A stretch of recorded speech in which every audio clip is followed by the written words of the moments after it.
ก็กำลังจะไปกรุงเทพมหานครและในตอนนี้กำลังขับรถไปที่หน้าด่านเพื่อที่จะนั่งรถจากด่านไป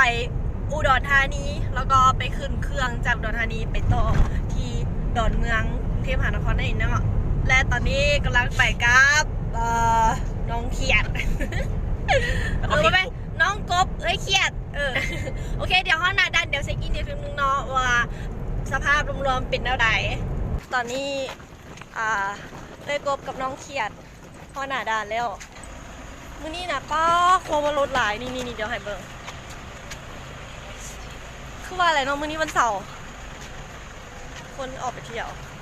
ในมื้อนี้จุดประสงค์ของการไปกรุงเทพเทื่อนี้เนาะแมนไปรับรางวัลนี่เนาะรับรางวัลนั่นสื่อมวลชนของทีมงานใต้บ้านนี่ตอนนี้เขาก็แลกเงินเป็นทีเรียบร้อยแล้วพร้อมที่จะออกเดินทาง let's go เย้ตัวนี้เขาก็นี่ยังบ่ฮอดใส่เธอเนาะถ่ายคิวยาวเนาะตอนนี้เขากำลังขึ้นรถแล้วเนาะนี่ขี่รถตู้เขาเลยบนทีมงานเลยข้างหลังตายทีมงานใต้บ้านโปรดักชั่นเนาะกำลังจะไปกรุงเทพมหานครบริการไม่นะผมมีสัญญาณแล้วจริงเดี๋ยวเขาสนามบินอุดรกันแล้วเนาะในเวลา 10:45 นาทีกำลังขนส่งรถโอเคเดี๋ยวที่เขาไปเช็คอินก่อนย่านตกเครื่องย่านตกยนต์พวกนั้นเกี่ยมทางสินยนต์ขึ้นยิงบนหน้าแม่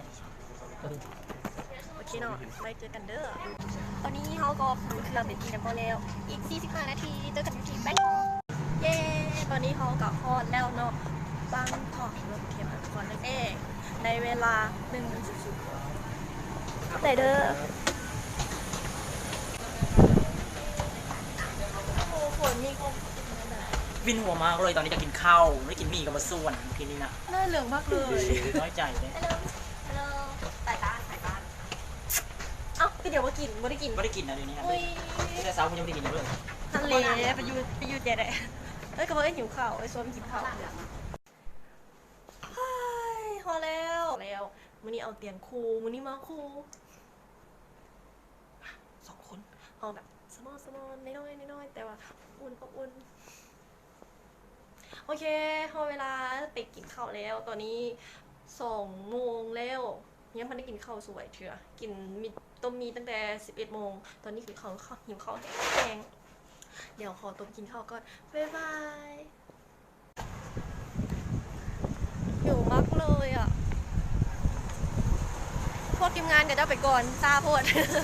ก็เลยได้ยางกำลังอีกเจ้าก็จะยุ่งใส่ปะโอ้โหเลยลมเย็นดีขนาดตอนนี้ฝนตกนิดนึงโอ้ my god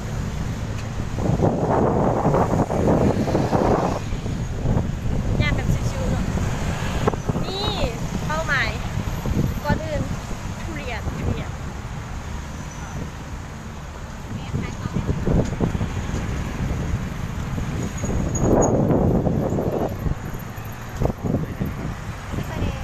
ของนอกรุ่นใ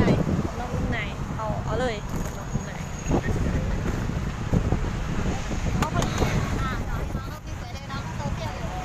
เซลนะเขาจองเลยด้วยนะเอาเป็นว่าตอนนี้กินกระอิ่มแล้วเลาะกะได้นับสักพักนึงขอตัวนอนพักผ่อนแป๊บนึงเอาแฮงก่อนเนาะเพื่อว่าจะมีแฮงในมื้ออื่นหรือบางทีมื้อแรกอาจจะไปชิวๆมึงจะไม่ได้ไปเนาะแล้วแต่อารมณ์เป็นว่าตอนนี้มีคนแล้วก็บ๊ายบาย